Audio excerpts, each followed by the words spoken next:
There are three song lyrics that keep coming into my head. Can't get rid of them last few days. One is from a soul record by Lou Rawls from the 1970s, where he asks, "What's the matter with the world? Has the world gone mad?" Nothing's wrong with the world. It's just the people that's in it. And I'm sure many of us can relate to that as we go about our daily business, which doesn't consist of a whole lot because there's only 2 or 3 things you can do now. One of them involves going out to the store for essential supplies, and hasn't that become a complete burden? Haven't these stores become akin to madhouses, straight lunatic asylums, with behaviours that would have been unthinkable just a month ago? People queuing out in the car park, standing there with their trolleys, patiently waiting to get in the store. Once you do get in, there's stupid bits of tape everywhere, arrows, one-way systems, people walking around with masks on their faces or scarves and hoods pulled over their mouths as if that's going to protect them and save their life from you when you walk in that pasta aisle and get a little too close to them.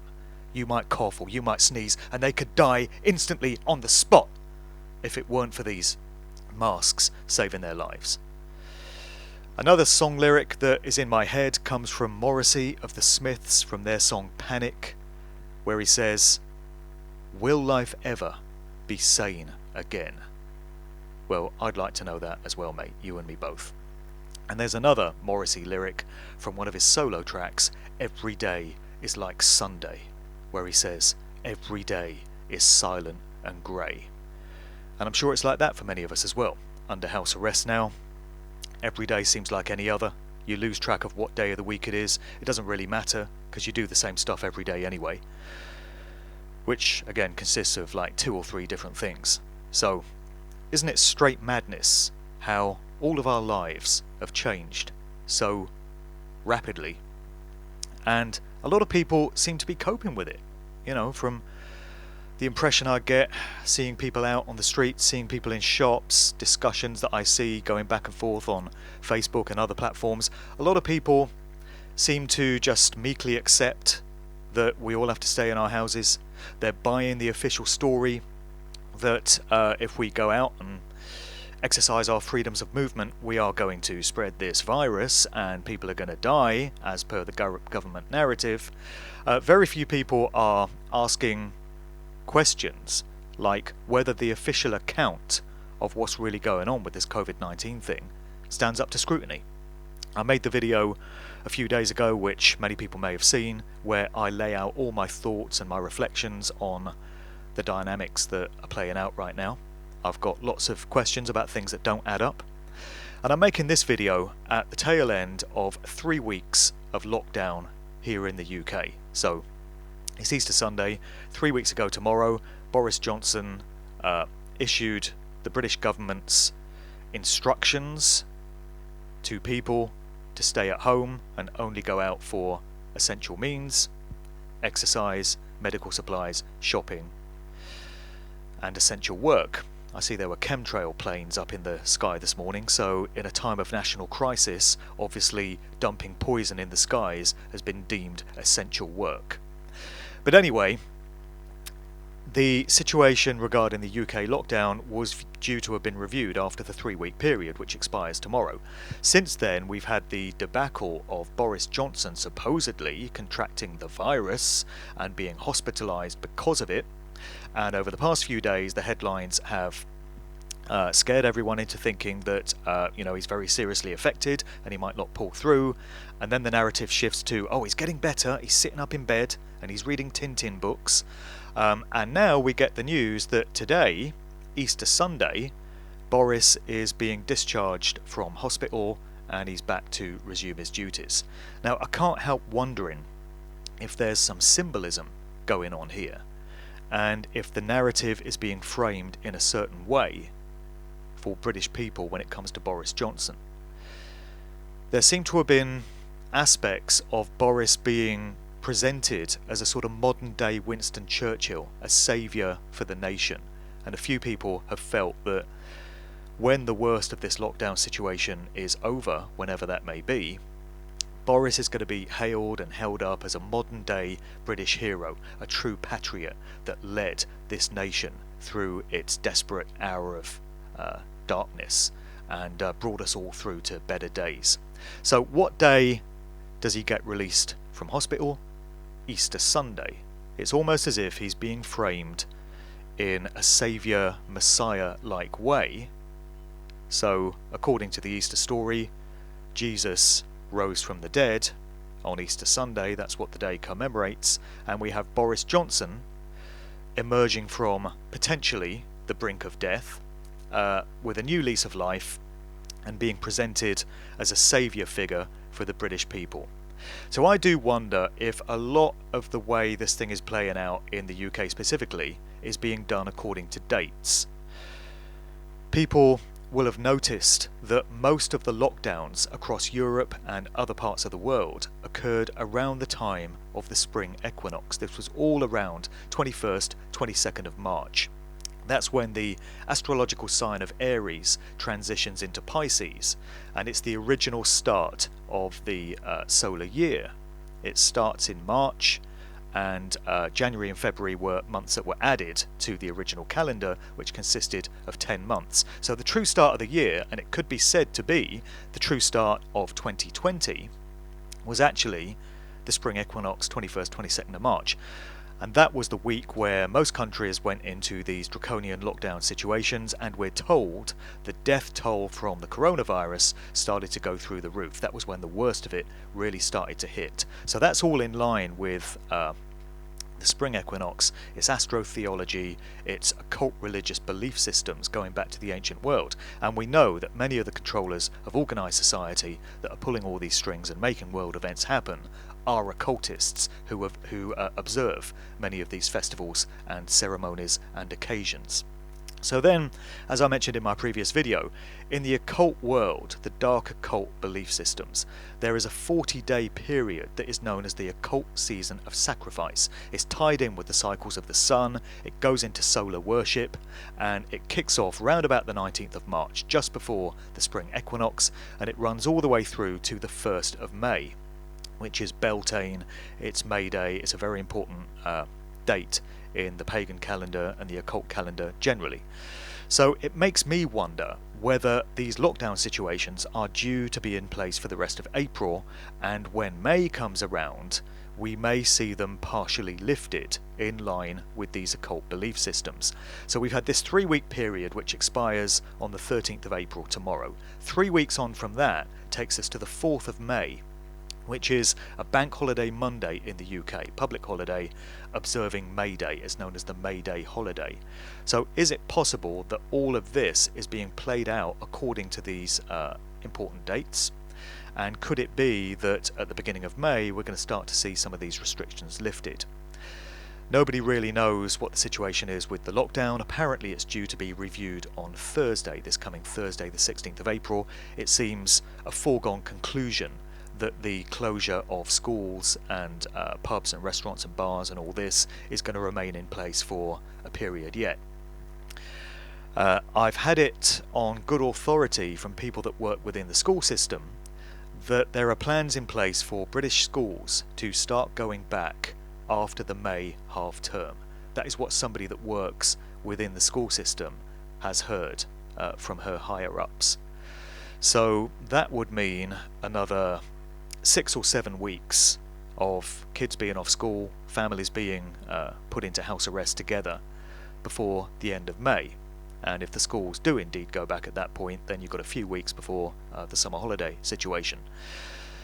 I hear that across Europe the lockdowns are being gradually lifted in various territories. So this coming Wednesday, the 15th of April, schools in Denmark, I'm told, are going to start to go back. Hopefully that indicates a return to relative normality in that nation, in that hopefully restaurants and bars and small shops will follow directly afterwards. I've heard that Austria and the Czech Republic next week is due to lift the restrictions on some of the smaller shops and smaller businesses and allow them to reopen.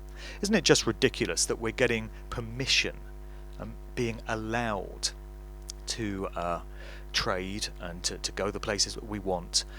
These despotic fascist dictatorship governments, many of which still masquerade as democracies and would have us believe that we choose our leaders and that they're answerable to us and all this, they are dictating our freedoms of movement, when the truth is we're all sovereign free beings in creation, endowed with the God-given natural right to freedom of movement and freedom of assembly. We can meet up with whoever we want, we can go wherever we want, wherever our free will takes us, so long as we're causing no harm and no loss. The way they framed it is that if we do go about our business and go out there and walk around where we want, we'll be putting other people at risk, and we could kill them because anybody could be carrying the virus with no symptoms showing and anybody can spread it. The science just doesn't add up, as I discussed in my other video, and as many other researchers have been showing. Many medical professionals as well, talking about how a virus cannot actually be spread from person to person the way we're told it can. And actually, when a human body is displaying symptoms of a virus, it's a natural function of the immune system which is excreting what are known as exosomes, and it's a response to poisoning, basically, or toxicity having been taken in by the body from any number of different sources. Radiation maybe, electromagnetic pollution maybe, can't think where all that might be coming from in these times. But the body's natural response to this is to excrete this biological matter from the cells to just try and get rid of it, because it's recognizing that it's poisoning the body. So it's a very personal thing that takes place within an individual's own body, and it can't actually be transmitted from person to person in the way we're told this coronavirus can. So we're being given false science, we're being taken for mugs, and this is all being used as an excuse, as a justification for putting us into collective punishment, house arrest, martial law, which is what it is in most countries around the world. And at the same time, our freedoms of movement are being taken away from us. Surveillance and monitoring is being stepped up. We hear that just around the corner are things being proposed like mandatory vaccines, which will be laced with tiny RFID nano chips, which will be used to trace our every movement. This is in line with smart cities. It's in line with facial recognition technology, which is tied to 5G. This is tied to the Internet of Things, the Smart City Agenda, Agenda 2030 coming out of the United Nations. All of these subjects are linked, and they've all been on the wish list of the controllers of organised society for a very long time. And in one fell swoop, they've taken us all by surprise.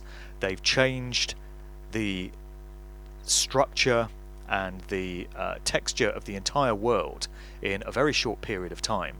And most of us just didn't see it coming and have no idea what has happened to us.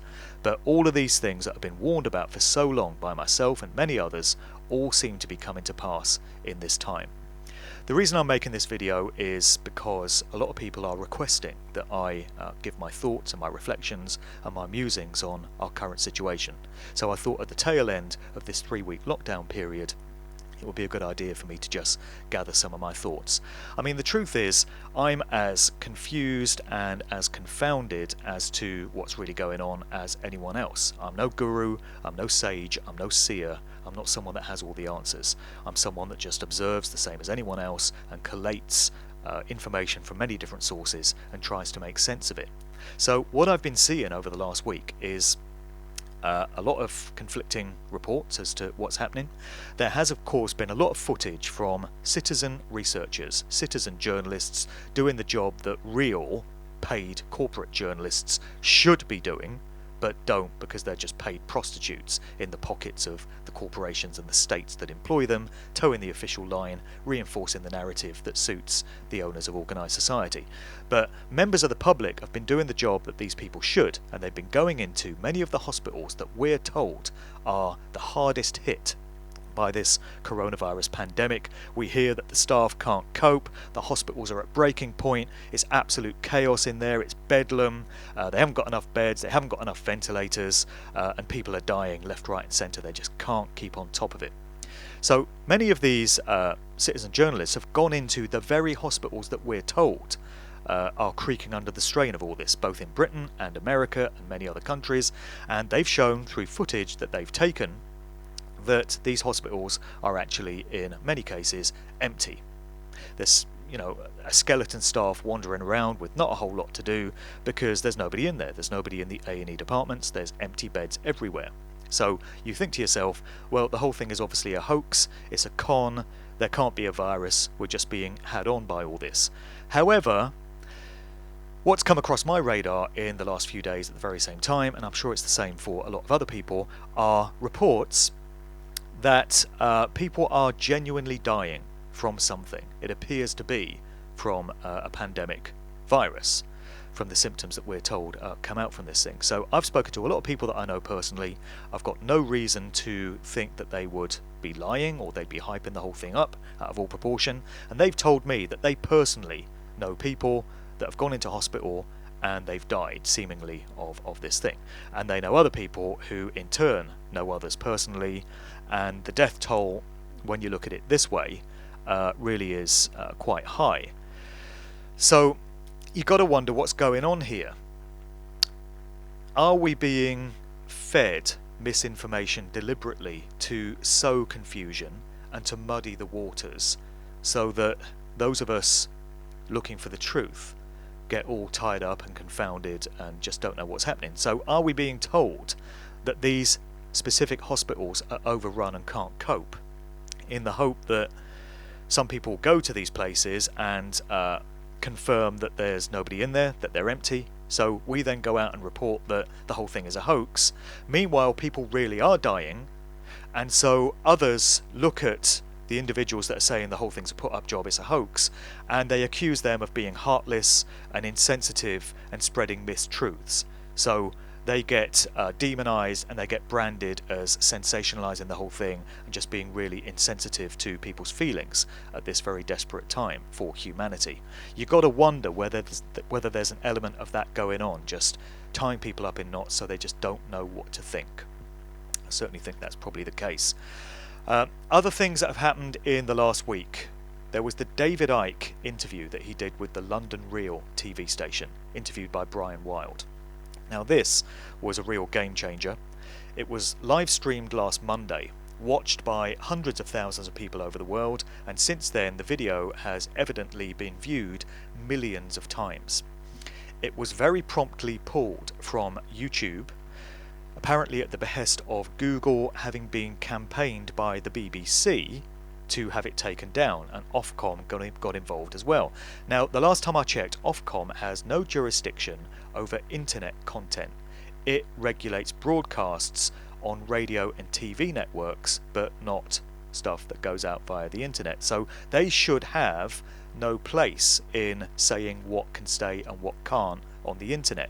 Also, I wonder what the BBC has to do with this whole affair. Why is the BBC sticking its nose in? What kind of sway and influence does it have over Google in terms of influencing it to get this David Icke interview removed from Google, as it evidently did from YouTube? Also, Vimeo dumped the very same video, and the whole iconic TV network, which David Icke and others have built up, was reportedly pulled from Vimeo as a platform in the last few days as well, in the wake of the controversy that this video has generated. So the official line is that everything David Icke was talking about is complete nonsense, it's conspiracy theory, it has no basis in fact, and people shouldn't be watching it. Well, if everything that he did say was complete nonsense and crap, then what harm can it really do?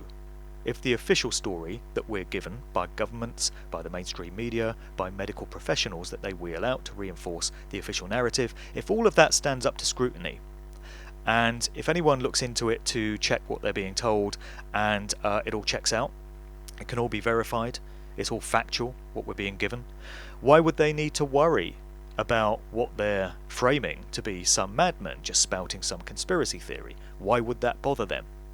I like to think that the controversy that's been generated by this David Icke video being taken down and all the furore and the row that has followed in its wake may backfire on the architects and controllers of this narrative, in that it will cause many people whose lives have been directly affected by this situation, they're under house arrest, their kids aren't going to school, their businesses are failing, they can't go out and earn a living anymore, They don't know how they're going to pay their bills, and they're being told by their government where and when they can go out, which is not a lot. I like to think that a lot of these people are going to be questioning things that they've never questioned before, and many of them, hearing about this controversial video that had to be removed from the internet because of the things that it was saying, are now going to be more compelled to seek it out and listen to exactly what it was saying than would otherwise be the case. And so it's going to switch on a large number of people to information that they would never ordinarily have thought to look at. I like to think that dynamic is going to play out. I put out my own video the other day as well, and I've had quite a bit of feedback from it. Obviously there have been some naysayers, obviously there have been some skeptics and some haters, and lots of people saying I don't know what I'm talking about, and just sticking to the official narrative. But I've received lots of feedback to the contrary, from people that I know personally, saying that they've shared it with normies, regular members of society, family and friends who never normally think to question official narratives and apply critical thinking to situations. And they've come back to them and said, wow, this has really made me think. A lot of it makes sense. It answers a lot of questions that I had about the situation that we're finding ourselves in. And it's caused me to see everything in a completely new light. And now I'm going to be asking all kinds of questions about what we're being told in this situation. That can only be a good thing. What else did I want to discuss? Well, there's been a big pushback towards Bill Gates this week as well, I've noticed, and rightly so, because Bill Gates' fingerprints are all over the apparent solutions that we're told are going to be brought into this coronavirus situation. So you can bet there's going to be a big push towards mandatory vaccines, because that's something that has been on the elite wish list for a very long time. Bill Gates has his finger in that pie. He is the guy that is being put out there as the figurehead for a vaccine that is supposedly going to cure this virus. But as I said earlier, you can be sure this is going to be tied in with the ID 2020 project, which is all about getting digital identification through artificial intelligence for ultimately everyone on Earth, so that they can be remotely tracked and their movements and all the personal data about them pulled up on a computer in a moment once these people have been identified by way of a chip, a microchip, or some kind of identifying device that they're going to be carrying about them. So it's pretty clear from research that's been done that the plans for a vaccine, which we're being told are going to be necessary if we're all going to return to regular, normal walks of life and everything's going to get back to how it was, the only way it can, and the only way things like mass gatherings are going to be allowed, because of the threat of transmitting the virus, from person to person, is if everyone has taken one of these vaccines.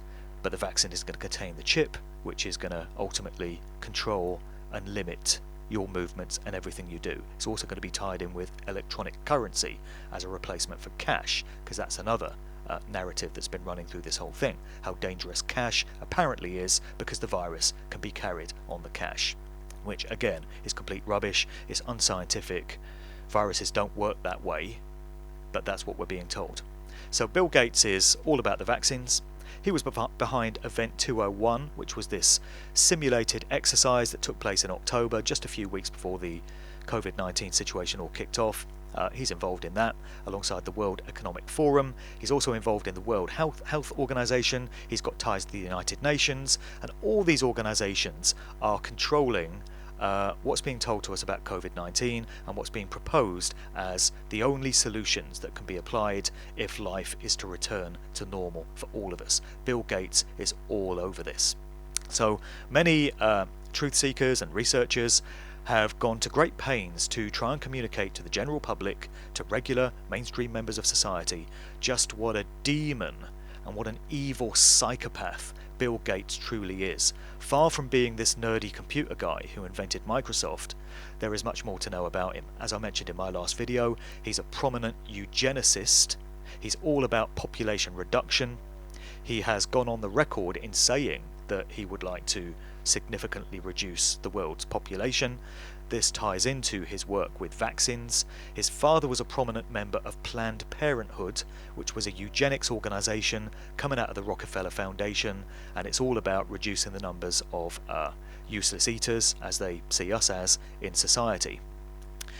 And also, genealogists have done research into who Bill Gates really is. He's a lifetime actor. He's one of these people that gets put into a prominent, influential position in society to the point that everyone knows his name. But how did he get there?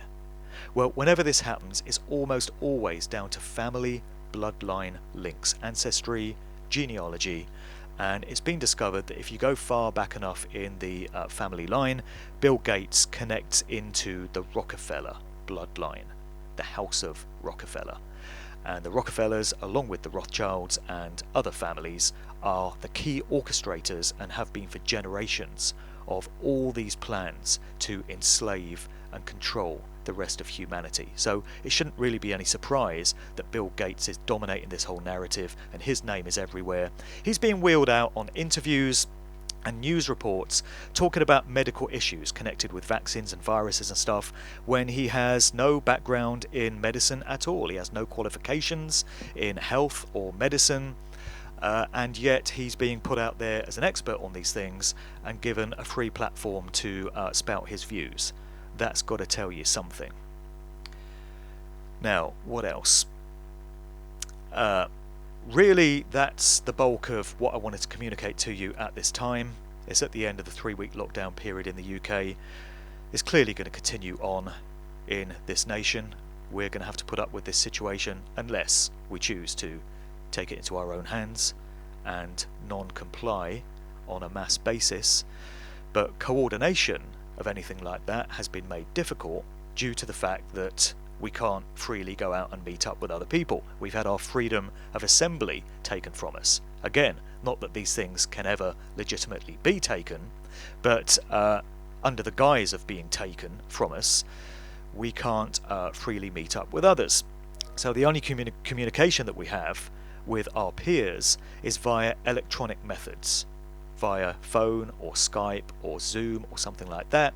And of course, all these communications can be, and most certainly are, monitored by the security services, so they keep tabs on what we're all saying. So it's an ingenious plan, really, the way they've done it.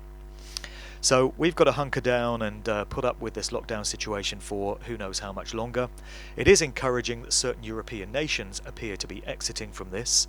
Austria and Czech Republic, as I say, are supposed to be slowly coming out of their restrictions shortly.